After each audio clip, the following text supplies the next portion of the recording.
Welcome to Mission Critical, Sale Leaseback Podcast by Edson, the world's #1 sale leaseback show. We share the latest in sale leaseback advice from the best in the game to keep you at the cutting edge of the hottest emerging practices in corporate real estate.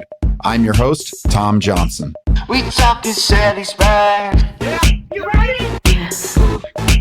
This is Mission Critical, a podcast by Edson. I'm Tom Johnson, and thank you for joining us today. I'm here with Tom Edson. Tom is a founding partner of Fond Real Estate, a boutique real estate firm in London. Fond Real Estate specializes in leasing, development, and capital market with 75 years in combined experience and a transaction volume of over £4 billion in the last 5 years. Tom, welcome to the show. How's it going? Yeah, thank you, Tom. That's quite a nice introduction. Good to join you. I'll give you my tuppence on the UK market. Hopefully some of your listeners find some of this interesting. Yeah, no, we do for sure. So, I think first and foremost, similar to Ascension, launched our firm in April, May of this year, very close in time to when you and your partners decided to launch your firm. And it's interesting times, back at the beginning of the year when you guys were probably thinking of doing this, or maybe a little earlier, it was very exciting times. Transaction volume was up, interest rates were low. And here we are 6 months later. And look, I think none of us have any regrets. We're all so happy on your end, I'm sure, and on our end that we launched this. But I'd love to hear how things are going, why you guys decided to launch it, and what you're most looking forward to.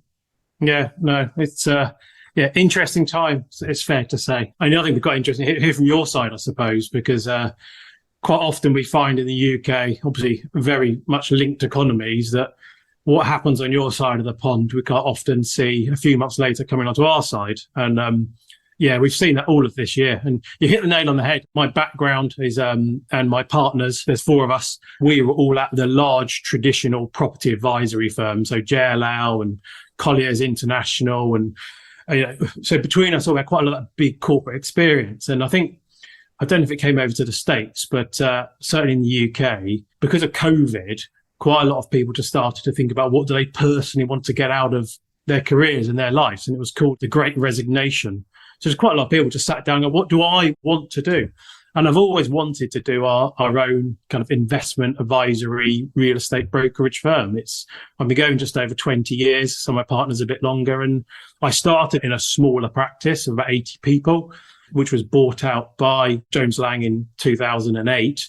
And like I said, we've just always felt for us it was quite an exciting thing to do. And good comparisons with yourselves. And we found that at the beginning of the year, it was so exciting. COVID had actually been, despite the devastation it caused across the world on a personal and financial level, certain parts of the property industry have been really strong. And what we had operated in was very strong. So quite a lot of aspects, certainly of the property market we work in, we're coming out quite, this is a good time to get going. And you're right, we don't regret it, but wow, the change in the last 4 months, you couldn't have predicted that in any market.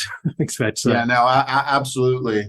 And look, I've always kind of been of the opinion that when the market is in flux, like it is right now, that's where some of the biggest opportunities are, both for our clients and for us as business owners, as new up-and-coming brokerage firms. So, along those lines, I'm curious, what is the value add that Fond Real Estate provides to the client? What is the difference you think that separates you and your partners from the traditional brokerage firm? Because, hey, guess what? We all came from the big traditional. Yeah, we did. Right? Yeah. And I think we'd both agree with Tom that there's a place for the big firm. They've got huge resources and research houses and all that element, which certain clients need. And I'm not questioning that in any sense of the matter. There's a place for it. But we just found we work in a relatively small part of the market. I think you call it triple net or out of town retail as well. And it's quite a small number of operators on the client side who operate in that sphere. So we have quite a lot of direct contact at a personal level with these clients. And we felt for us, what makes Font and what we wanted to do, we passionately believe that myself as a partner, I always want to be leading those negotiations, those conversations. I want to be at the coalface. I think your value is being at the coalface so you can truly advise. And undoubtedly, the large firms can provide this to a degree, but I just think that slightly personal touch, one-on-one, smaller practice is for us and for the clients that we specifically work with, I think just better married, basically. But yeah, like I said, I'm not going to criticize the large firms, but for us as our individuals and the evolution of what we are trying to do as a business, we just thought this was a better platform to do that. How about yourself? Well, no, I would agree with everything. I think what's exciting about being in a firm that you could, call a startup is, first of all, we're as experienced as anybody else at the big firm. So if we go to the table to win the business, we've also got 15, 20 years of experience. So that part, I don't think gives the big firm an advantage. And you're right, they do have some resources. But what I think is an advantage of a boutique firm that has qualified, experienced individuals, that also has resources, is we're able to go outside of the box. The traditional firms kind of have their structure. This is how we do it. You may have some great ideas, and not necessarily that they're going to discount it, but there's a process by which that has to be vetted out and then implemented, because you're talking 1,000 agents or multiple countries. When you have something more boutique, it may be the same idea and it may be a great idea, but the ability to implement it, and then maybe not firm wide, but on a case by case basis, I think allows us to be a little bit more agile than maybe some of our competition. And I think that part is really exciting. We also don't have any, well, look, it's not to say we don't have any bad habits, but at the new company, we don't have any bad habits, right? So, we're not married to some situation per se that kind of handcuffs us from change, from evolution, right? And I think that's a very exciting thing about being a new firm and a launch in a startup. I'd agree with that. The other thing I've learned is, in your smaller niche own business environment, you're completely empowered to put your hands up sometimes and say, thank you, Mr. and Mrs. Client, for thinking of me for this, but that's not my expertise. But where I am exceptionally good and market leading is this particular area. And there's no pressure to feel like I must find a X, Y, or Z to deal with that for you. It's focusing on what you're very good at to give the client the best service. And we think this platform is the best to do that. Well, and that's why we launched this firm, to focus specifically on corporate real estate and sale leaseback, which we're going to jump into. I want to learn more about your experience and on the out of town, I think retail, or the out of town product that you guys work on. And I know there's a big aspect of the grocery store, the food service industry in your specific focus. I don't know if that's as applicable to your partners, but I'd love to hear a little bit more about your specialization. And then I think from there, we can kind of segue into some of the sale leasebacks, because we are seeing some of the grocers try to execute some sale leasebacks out in Europe. I know Kroger, for example, did it out here recently with one of their subsidiaries. So I'd love to kind of dig into your background, and then we'll shift from there. Yeah, well, so my background is, just over 20 years. I started in leasing agencies on, as you call, shopping malls, for acting for landlords, letting up that space. And that kind of evolved on through various channels into this kind of advisory role that we have now, which is quite a strong specialism. You're right in that grocery space, but in addition to what we call out-of-town retail. Now, what we mean in the UK by out-of-town retail, that would be, you get in your car, you drive to the town or city periphery, and there'll be a big box of 5 or 6 retailers in huge 5 to 50,000 square foot properties. Those are the two parts we do. The grocery, the supermarket aspect is often, even though it's pretty much its own sector in its own right, it's often dragged in to that kind of out-of-town retail aspect too, because again, it's just big boxes with surface car parks. So that would be like in the US, an example of, you go out of the big city, you get out of LA, and there's a big Walmart supercenter with a bunch of pads surrounding it, the In-N-Out Burger, the McDonald's, whatever it may be. That's kind of the UK equivalent. It's just called the out-of-town retail.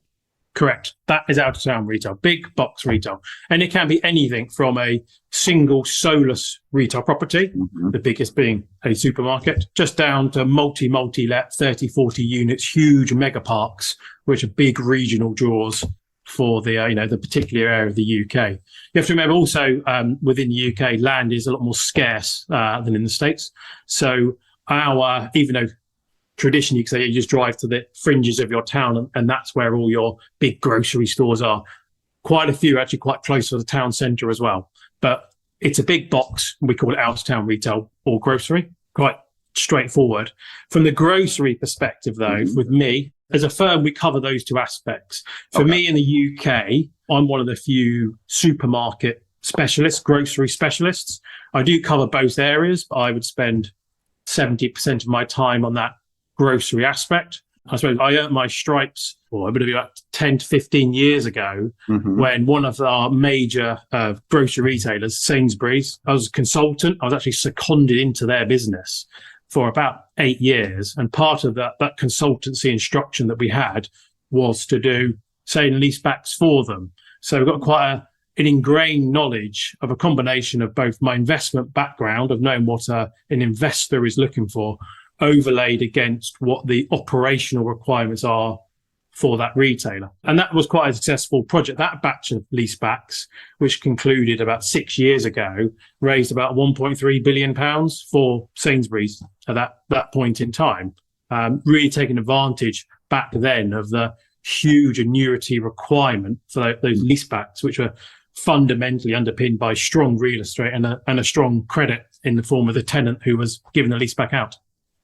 Very good. So I got to imagine that's a lot of fun and very satisfying, because you find the operator, in this case, it's the grocery store operator.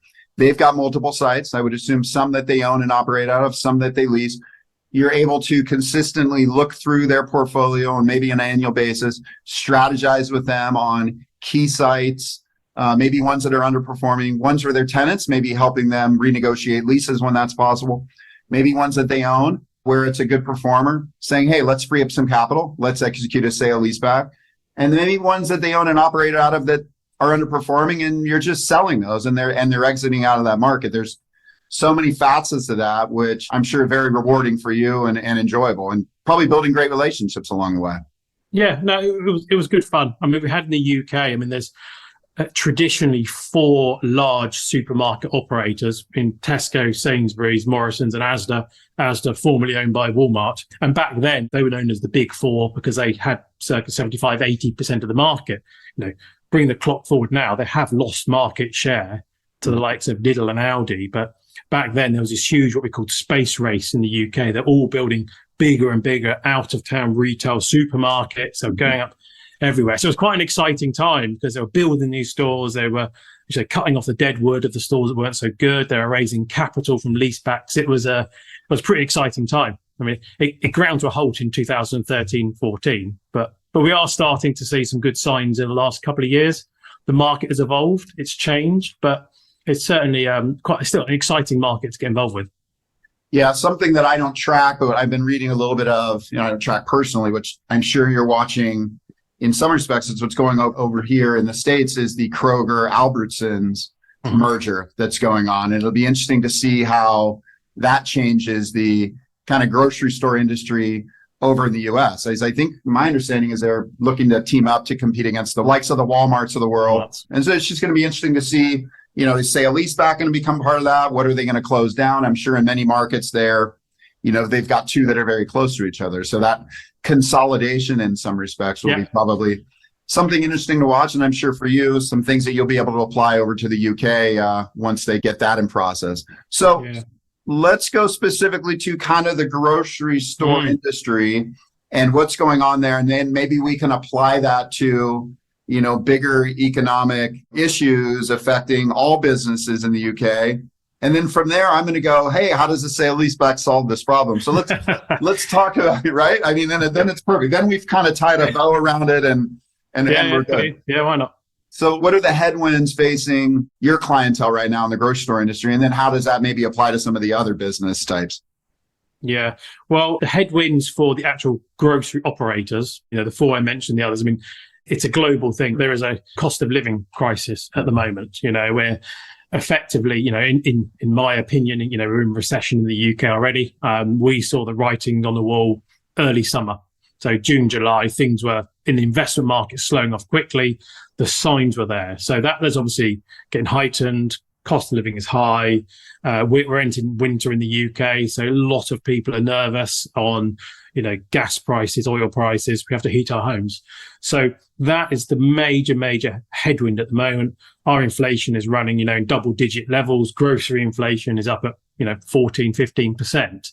So despite some of the retailers are seeing some sales growth, you've always got to overlay that against the fact that they've got very high inflation. So the biggest issue for them is they're fighting for market share with a consumer who is unfortunately extremely price conscious at the moment. They are spending less. They are either buying cheaper brands or they're changing grocery store they're prepared to visit for a cheaper one just to save a few pounds and pennies. So the actual operators themselves, they're fighting that on the one part, yet their costs are going up. Financial markets aren't helping them. It's very expensive to borrow money at the moment. So they're trying to effectively pass on as much savings as they can to their customers to maintain them. But, it's aggressive. The other part to add is overlaid with that. As I said earlier, we've had these kind of four major players in the UK market. The last decade, we've seen some phenomenal work by the likes of Lidl and Aldi to enter the market, to grow their stores really high, really focus on quite a low margin business, but, rack it and stack it, make it cheap and they will come, and they do it exceptionally well. And there's no question of that. So we no longer have four operators controlling 80% of the market. There's effectively 7, 8, 9 of them all in the market now. So that consumer pound, which is very much under pressure, is getting spread amongst a lot of operators at the moment. So how do the grocery guys battle? They've got to keep the prices cheap. So it's hard. Yeah. It's hard for them. How do they expand right now? Do they expand, or do they maintain status quo? I mean, and this is applicable to any business, right? Like, I'll be interested to see what on your side, what happened in 2008, because fortunately we've both been around long enough now to be been through a couple of cycles. But I observed in 08, 09, when we had a recession then, that it was what we call, the discounters, the cheaper food retailers or retail operators, they really went on an aggressive expansion because they realized, from what I've just talked about, the consumer is price conscious, but for the retailers themselves, they found they could actually get their hands on some property, which they just couldn't have afforded a few years ago, because developer or landlord expectations on rents they were going to achieve were lowered. So quite often in a recession, or certainly in the last one, it's tough for the grocers, but they fare a lot better than other retailers. I mean, ultimately, food is a non-discretionary item. You have to eat. Yeah. So they can actually have a okay-ish recession. So back to your question, expansion, yes, we are going to see expansion, certainly from Lidl and Aldi. And we also have the likes of Home Bargains and B&M in the UK. So we will see more of their stores opening. And I think they will take advantage of opportunities that wouldn't have been presented 12 months ago.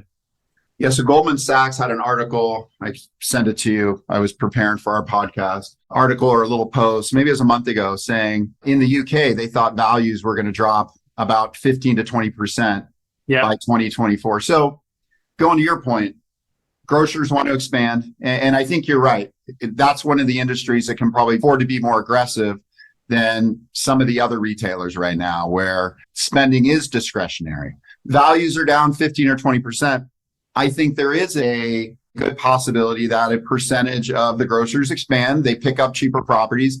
They redevelop it.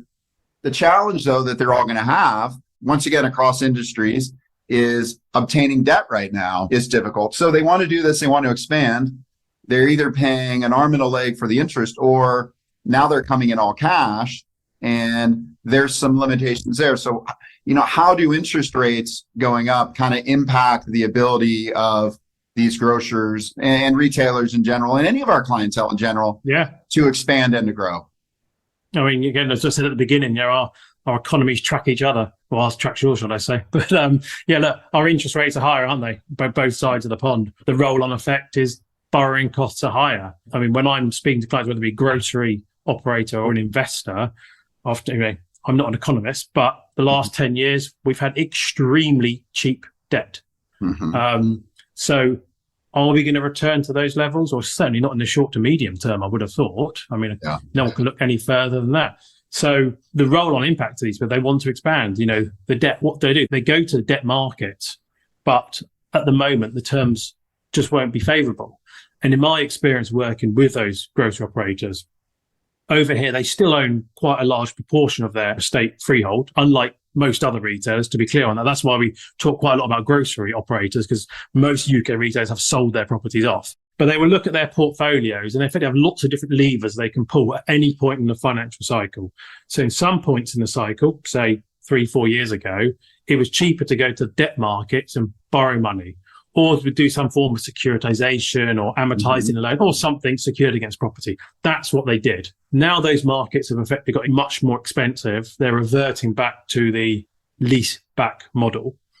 The problem we're seeing at the moment is, Tom, is exactly as you said, the values are moving out. So what looked like a very attractive sale and leaseback option only 4 or 5 months ago, getting a particular yield, well, you're not going to get that yield anymore. So that movement to where pricing is today has been so dramatic. Suddenly the questions come up to go, again, balancing leaseback against traditional debt or other models. So I don't know what the answer is, but there are leaseback. No, I know. I mean, I think look, you can make an argument. Interest is 6, 7, 8%. I don't know exactly what it is over there. We're probably in the 6 to 7s right now for commercial properties. So that's limiting the ability to really fully leverage like you were before. And I know firsthand as a guy that owns apartment buildings in Southern California with a bunch of friends and partners, we've seen situations where we buy some buildings that we go in and add value, just like the traditional investor, you go in and you're pushing up NOI. And we've had some situations this year where we didn't get the NOI where we needed it to be early enough. And so we didn't take advantage of debt at 3% in January.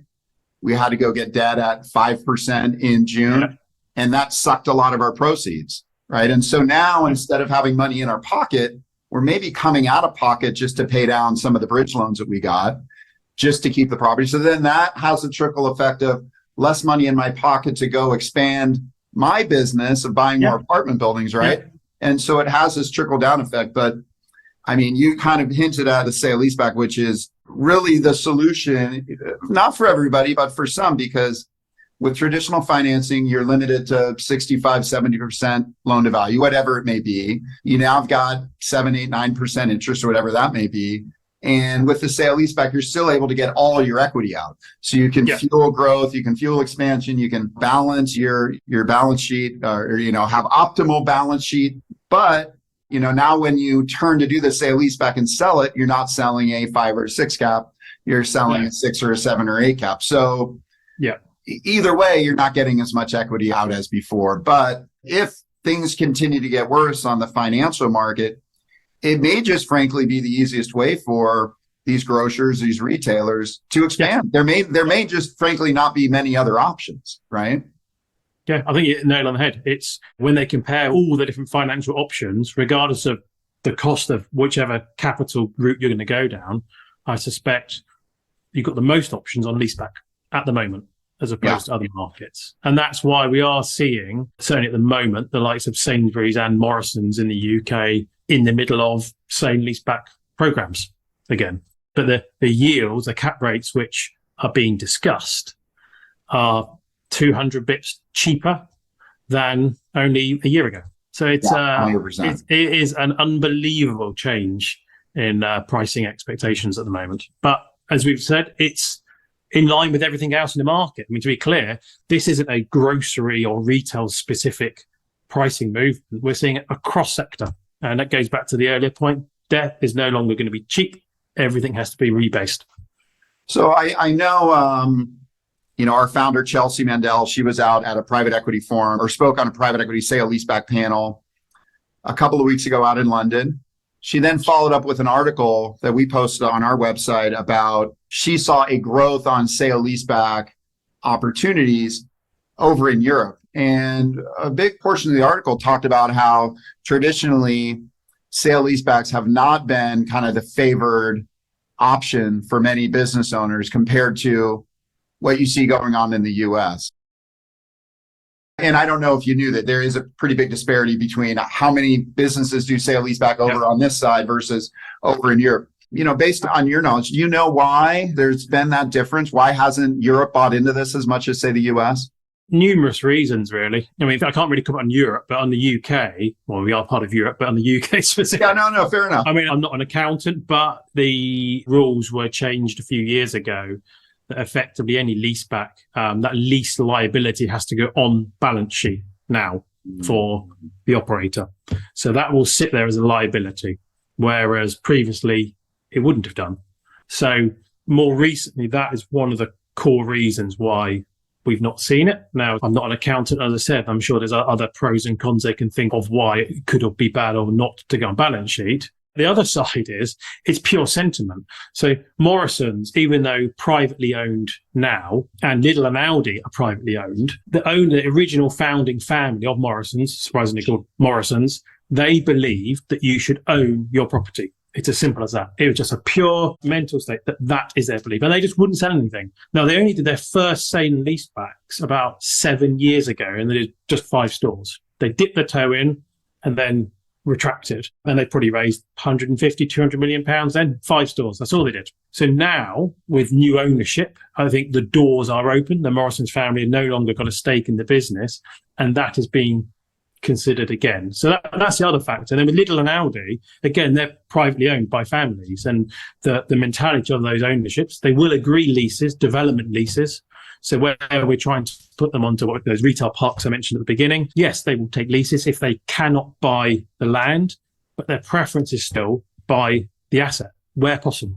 I mean, it's opening up more now. I always question that if you've got an estate worth £8 billion, do you need to own it all? I'm not questioning you should own some. And maybe that's where we're going to. I mean, Tesco did a very aggressive program of leasebacks, and they've actually been buying in a lot of their property over the last 3 or 4 years. But they're still going to have a 50 to 60% freehold ownership. Same aren't dissimilar. As there are Morrison's, despite them selling off some of their stores on leaseback, they're still at the 80% ownership.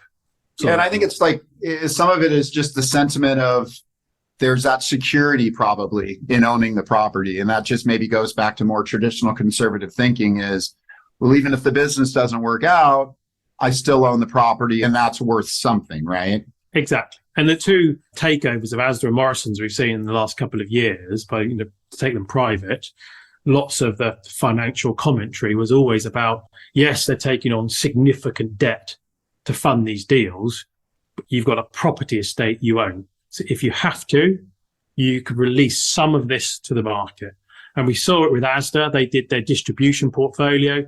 Credit to Asda. They caught the market at the absolute peak, 1.7 billion to Blackstone. They know what they're doing, but to suddenly generate close to 2 billion to pay off some of that debt, very good move. Morrison's on a similar process. They've been looking at a sale and leaseback portfolio of their distribution network and their stores. They are behind in terms of the journey of Asda because it was bought out after Asda. The market has moved on, but regardless, they are still very active in that area now to release capital from their So is some of that just like an education type thing? You've got these original family founder-owned companies, family founder-owned traditional grocery stores that were owned by a private family, and as they grow, they either go public or they bring on the private equity partners, the financial wizards. And then they go, hey, we're doing really well here, but let's just look at the numbers. And hey, if we're really trying to ratchet up the returns here, it doesn't make sense to own the real estate on the entire portfolio. Let's start chasing bigger returns because we owe it to our investors. We owe it to the market, whatever it may be. Is that a piece of it? It's just this education process through the traditional owners? Partly, but when either the founding family had significant shareholdings or being private, then that was more mindset. But the returns up until recently, just on the conventional doing what they should do well, grocery, were pretty good. The divvy on the shares was pretty strong. Obviously, as they were private, owned by Walmart, I mean, you tell me, what's Walmart's strategy for ownership? But they never wanted to go down a leaseback strategy. They just think in their DNA, it's better to own some of it. And it also goes back there for quite often when people write up about the grocery stores, everything, they own 50, 60, 70, 80% of their estate. I'm quite thinking, they might do, but what is the unencumbered estate, freehold estate? So I can guarantee you that if you've got an 80% freehold ownership, there'll be some form of securitization or debt or something on an element. Yes, it will mature and it will go away, but it won't be unencumbered. There won't be, you can just get your hands on a till straight away. So I just think if some CFO just like the idea of, okay, we could lease back a bit or we could securitize a bit, and we, like I said, you just have to adjust to the market at that point in time.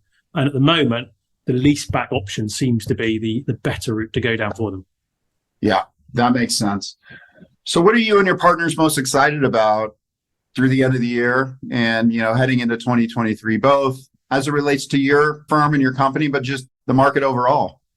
Yeah, I think it's the opportunity at the moment. I know you said it earlier, Tom, that we might be in a bit of a sticky place. The market is trying to reassess where it should be and find its space, but it does present opportunity. And certainly when we had our temporary prime minister for about 4 weeks and they managed to almost crash our economy into the wall, things were really in free fall at that point. We just like, where is the bottom? When is this going to stop?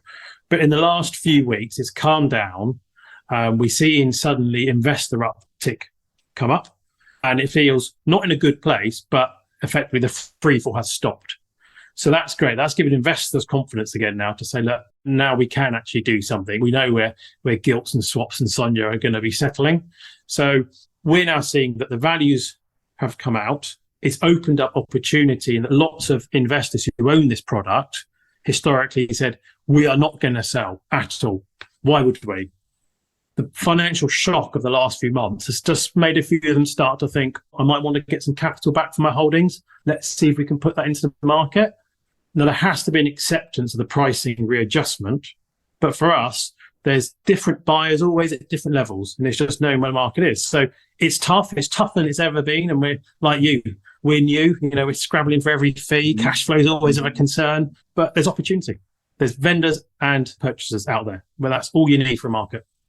When you guys had this financial scare, and I guess there's still a financial scare, but when the chaos was ensuing in the UK about a month ago, were more of your clients answering the phone and or calling you guys than maybe they were 6 months ago when everything was good and they could just go, hey, don't worry about it. Prices are going up. I can go get my cheap debt. Yeah, no, actually, it went the opposite way. It went quiet, deadly quiet. Interesting. Yeah. How about when COVID first hit? I remember that's when I was still doing brokerage day to day. It was so easy to get people on the phone when COVID first hit because everybody wanted to talk saying, what's going on? What am I going to do? Right. Yes. Yeah. Right. From a chat about the market, what's going to happen? Oh, yeah, you had those conversations where you're blue in the face. Yeah. Ultimately, nobody knew anything that was going to happen. So you're just comparing bad stories and opinions on what's going to happen. Yeah. So I think after a couple of weeks, everyone got a bit depressed on that. So it just went quiet. But we also found like our clients buying and selling, the ones who wanted to sell said, put everything on hold because we're not sure where pricing is going to get to. And those who wanted to deploy capital said, we've still got the money, but we're not in a rush to spend it until this malaise has calmed down. And you're right. With COVID at the beginning, it was very similar. It was, you could get hold of everyone. I mean, everyone was at home for a start. There's loads of time. Yeah, well, that one, yeah. For sure. Yeah, it was quite something. But we found quickly COVID over here, once everyone got into the routine, there were particular areas which did benefit from this from a real estate perspective. And it was the areas that we work in. Because we work in those big boxes that you drive to, it was relatively safe and secure. When shops started to open, you could socially distance. There was no getting on public transport. So it was one of the areas that bounced back quite quickly on sales. And grocery ultimately did very well because everyone was bored and just wanted to buy a nice meal and a bottle of wine. That's what else have you got to do? Yeah, that sounds like my life still. I'm bored. Like, nice meal and a bottle of wine. Nice bottle of wine, yeah. Just well, don't even know whether you have to do a home education or not because that was also quite an enjoyable one. Yeah, absolutely. Very good. Well, I think we're just about wrapped up, Tom. Let me ask you one final question. Yeah. Who in the world of corporate real estate would you like to take to lunch? Oh, that's a very corporate one, right? Or real estate in the UK. Who would be the one guy or lady that you say, hey, I'd love to go, bend this person's ear? I'd say with issue with real estate is as much as I love working in it, it's just big boring boxes at the end of the day. So I like architecture, so it's a bit cliche. Oh, that's cool. Yeah, so it's all like Lord Foster from a real estate perspective, the architect. Someone like that, I think, would be quite inspiring. His ability to kind of combine modern with old and be quite brutal. Whether it be the Gurk in London or Apple campus is one of his. And we've got the Museum of Britain in London. It's a beautiful 200-year-old building. He put this beautiful roof over the top of it, making an atrium. It's stunning. And I just think that ability to cross old and new is quite a skill that very few have. So, I'd have a beer with him and see what he thinks. I love it. Yeah, I get excited about that stuff too. Very cool. Well, thanks again, Tom. I appreciate your time. I enjoyed the conversation. and look forward to meeting you personally when I get over to London. Well, great. Thank you for your time, Todd. All right. That's good. Thanks again. Appreciate Cheers. it. Mission Critical, a sale leaseback podcast by Ascension. To find out more about Ascension and how we can help you achieve a higher standard of real estate advisory, visit www.higherascension.com. And then make sure to search for Mission Critical in Apple Podcasts, Spotify, and Google Podcasts, or anywhere else podcasts are found. We talking Sally's back.